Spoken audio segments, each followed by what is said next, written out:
अस्सलाम वालेकुम and welcome to tonight with Najam Sethi. मैं हूं मुनीब फारूक और मेरे साथ मौजूद हैं नजम सेठी साहब। नाज़रीन, कल के प्रोग्राम में बड़े अहम मामला डिस्कस हुए। इंटरनेशनल वुमेंस डे था, उस हवाले से बात हुई। हरासमेंट बिल जो आया है औरतों के हवाले से एट वर्क प्लेस, उसके हवाले से बात हुई। और कल इस हवाले से भी बात हुई कि पंजाब के प्रोविंशियल लॉ मिनिस्टर जो है राना सनाउल्लाह साहब, उनकी कुछ तस्वीर हमने दिखाई जिनमें वो सिपाही साहबा जो बैंड आउटफिट है उसके कुछ लीडर्स के साथ उनकी वो तस्वीर थी। और जिसके बाद हमें काफ़ी रिएक्शन भी देखने में आया, काफ़ी नाराज़गी भी PMLN की तरफ से देखने में आई। और ये शायद लोगों को एतराज़ है कि शायद कोई हम किसी को टारगेट कर रहे हैं इस प्रोग्राम के ज़रिए या किसी अपनी सोच के ज़रिए। तो ऐसा बिल्कुल नहीं है। कोशिश हमारी यही होती है, हमारे जो हम बात करते हैं फैक्चुअल, फैक्ट्स बेस्ड बात होती है। जो चीज़ आपके सामने और वो आपको भी दिखाई जाती है कि आप खुद एनालिसिस करें, और ज़रूरी नहीं कि आप सेठी साहब के तज्ज़िये से या किसी और के तज्ज़िये से एग्री करें। आज के इस प्रोग्राम में भी हम बड़ी इंपॉर्टेंट खबरों को डिस्कस करेंगे। आज की जो अहम डेवलपमेंट्स हैं, ISI chief general Ahmed Shuja Pasha को एक्सटेंशन मिली है एक साल की, उसकी क्या रेलेवेंस है, कितनी इंपॉर्टेंस है, उस हवाले से बात होगी। और सेठी साहब के पास कुछ एक्सक्लूसिव चीज़ें हैं, कुछ इंपॉर्टेंट बातें हैं। अरे इतनी एक्सक्लूसिव नहीं रही अब। हाँ, वैसे इतनी एक्सक्लूसिव नहीं है, लेकिन फिर भी हैं और उनकी अपनी इंपॉर्टेंस है। सेठी साहब का तज्ज़िया एक्सक्लूसिव होगा उनके ऊपर। सेठी साहब, कल आपने बड़ा कुछ कह दिया और आपको पता है बड़ा एतराज़ भी हुआ। नहीं, देखिए एतराज़ तो इसलिए हुआ ना, उन्होंने कहा जी नून के खिलाफ आप टारगेट हो गए, तो नून वालों ने फिर हेड बैक किया। तो आज उन्होंने मुझे बहुत कुछ दिखाया। उन्होंने कहा जी ये देखिए ये देखिए ये देखिए। तो वो जो उन्होंने चीज़ें दिखाई हैं वो हम स्क्रीन पे भी दिखा दें, लोगों को बता भी दें। है क्या सेठी साहब? एक तो उन्होंने मुझे ये भेजा है जी। अच्छा, तो कहने लगे ये CID की एक रिपोर्ट है भावलपुर से, जो कि SPC वहाँ से भेजी है यहाँ SSP साहब को लाहौर में। हाँ जी। ये रिपोर्ट है। कल एक मीटिंग हुई भावलनगर में जहाँ गवर्नर सलमान तासीर साहब हेलीकॉप्टर के जरिए वहाँ पहुँचे। बिल्कुल ठीक। वहाँ एक जलसे से खिताब किया। वहाँ उस जलसे में वो कहते हैं कि सीनियर PPP के जो मिनिस्टर हैं पंजाब गवर्नमेंट में, राजा रियाज साहब, वो भी थे वहाँ। और उनके साथ सरदार आसिफ अहमद अली थे जो कि PPP फेडरल गवर्नमेंट में है, जी जी। एजुकेशन मिनिस्टर है गालबल, और डिप्टी चेयरमैन प्लानिंग कमीशन भी रहे हैं, ये हैं भी इस वक्त। और साथ वहाँ के जो कैंडिडेट थे काशिफ नवीर साहब, वो भी थे जो PPP के कैंडिडेट हैं। मगर जो दिलचस्प बात है कि इस CID रिपोर्ट में जो लिखा है वो ये कहते हैं कि वहाँ एक SSP सिपाही साहबा के भी एक deputy secretary provincial Rao Javed Iqbal साहब भी थे। बिल्कुल। और वो भी इनके साथ हमरा खड़े थे और उन्होंने स्पीच में भी हिस्सा लिया। स्टेज पे बैठे हुए थे और स्टेज पे और वहाँ हिस्सा भी लिया। और फिर वहाँ ये कहा भी कि SSP के वोटर्स को कहा कि वोट करें PPP के कैंडिडेट के लिए। हाँ, PPP की कैंडिडेट के लिए। तो बात ये है।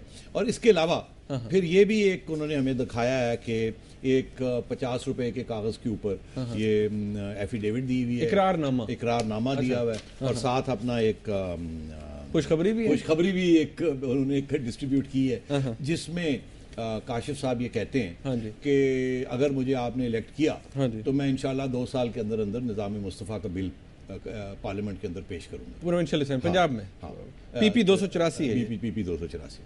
तो बात ये है कि कल हम कह रहे थे कि राना सनाउल्लाह साहब SSP के साथ घूम रहे हैं और वो बैंड आउटफिट्स हैं। गवर्नर साहब ने बड़ी सख्त इसके ऊपर एहतजाज किया था, जिसके बारे में हमने लिखा भी। और मैंने ये कहा कि देखिए ये तो बड़ी ज्यादती है, ऐसे नहीं होना चाहिए। सिर्फ डॉक्यूमेंट्री एविडेंस है, कुछ और भी दिखाने के लिए साहब? इसके बाद मेरा ख्याल है आप वो दिखाएं ना, आपने दिखाया ये जो वो जो स्पीच है उनकी SSP वालों की, वो भी दिखाते हैं जी। हाँ, वो दिखाए ना जी।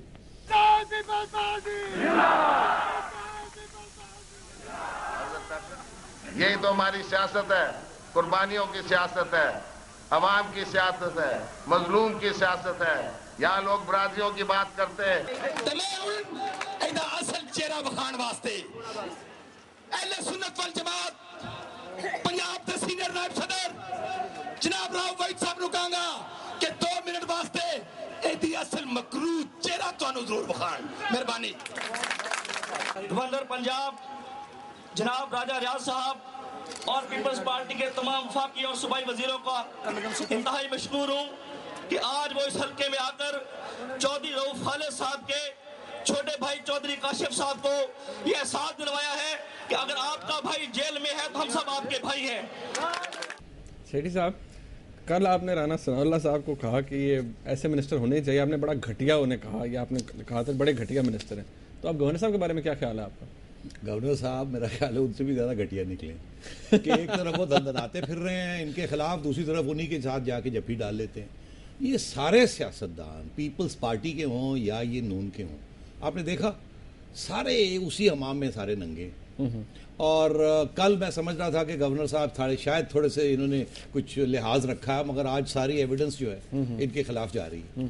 तो मुझे बड़ी अफसोस होता है ये कहने का कि वो जो कैंडिडेट है वो काशिफ, हाँ जी, अब वो उसने भी तीर लगा दिया है और आगे लगा दिया है निज़ाम मुस्तफ़ा। तो मतलब है, तो ये ज़ियाउल हक के ज़माने में तो यही चीज़ें होती थी, तो ये निज़ाम मुस्तफ़ा की बात होती थी और धोखा किया जाता था आवाम के साथ। और आज भी ये पीपल्स पार्टी वाले ये कर रहे हैं। मतलब ये उस लेवल पे आ गए ना, कल जो आप बात कर रहे थे एन लीग की, फिर पीपल्स पार्टी वाले भी वही कर रहे हैं, वोट लेने के लिए ये भी सब कुछ कर रहे हैं। वोट लेने के लिए एक तरफ वो गाली गलोच हो रही थी, आज आपने देखा दूसरी तरफ से जूती पड़ रही है। तो सारे एक ही जैसे, आपने कहा घटिया, ये उनसे भी ज्यादा घटिया निकले फ्रैंकली। और हमें भी चक्कर दे दिया, ठीक है ना। अब वो काउंटर चक्कर आया है मुस्लिम नून से, हमारे काम है दिखा देना आवाम को कि ये देख लीजिए, ये आपके दोनों नुमाइंदे। अब तीसरी एक बड़ी दिलचस्प बात आपको बताऊं कि हमारे एक दोस्त है, उन्होंने आज मौलाना लुधियानवी साहब से जंग में एक इंटरव्यू की। अच्छा। उसमें और ये एसएसपी के सरबराह रहे हैं, और उन्होंने आगे से ये बड़ी दिलचस्प बात कही। उन्होंने कहा यार बात ये है कि मैंने 2008 में भी इलेक्शन लड़ी थी और कुछ 40,000 वोट लिए थे ये शेख वकास के खिलाफ, जो पीपीपी के क्यू के जो नुमाइंदे हैं।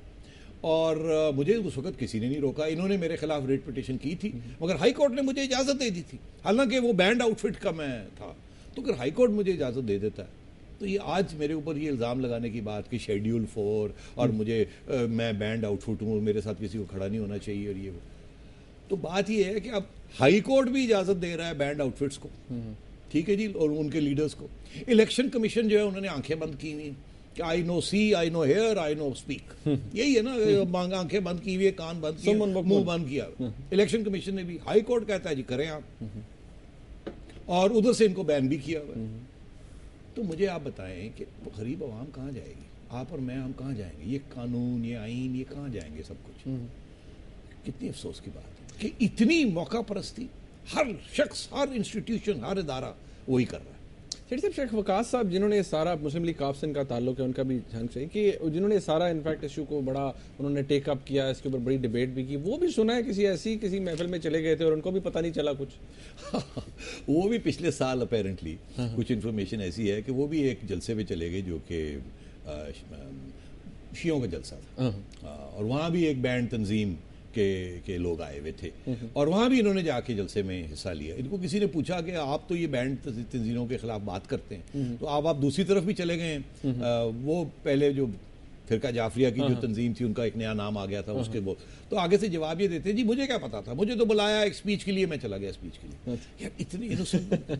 और ये वो साहब हैं जो कि मौलाना लुधियानवी को चैलेंज कर रहे हैं हाई कोर्ट में, और आज मतलब है उनके ऊपर इल्ज़ाम। मैं ये सारे एक जैसे, और ये हमारी बदकिस्मती है कि इलेक्शन का वक्त आता है तो हर किस्म का झूठ, हर किस्म का बंदा, बड़ा हो छोटा हो, ओहदेदार हो, एक पार्टी से हो दूसरी पार्टी से हो, झूठ पे एक, झूठ पे दूसरा, दूसरे पे ऊपर तीसरा झूठ बोलते हैं, और एक झूठ को छुपाने के लिए 10 और। बॉटम लाइन ये है, समाम में सब नंगे, सारे नंगे, अलिफ नंगे। दिलचस्प बात ये है कि वो मीडिया भी जो है वो भी बैंड आउटफिट्स को इंटरव्यूज करते हैं और कहते हैं आ जाओ आ जाओ आ जाओ, आपकी बात सुनते हैं। अच्छा। तो मतलब है कि आप देख रहे हैं अगर एक बैंड बंदा है तो फिर आप उसको टेलीविजन पे क्यों ला रहे हैं? मगर वो भी अब चलता है क्योंकि अगर हाई कोर्ट ओके कर रहा है तो फिर एवरीथिंग इज ओके।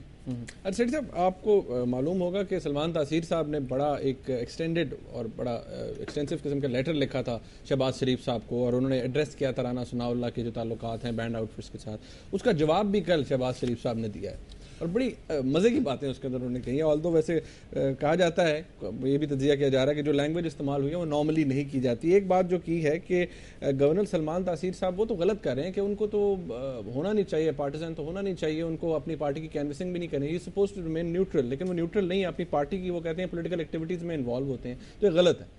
सही कहते हैं।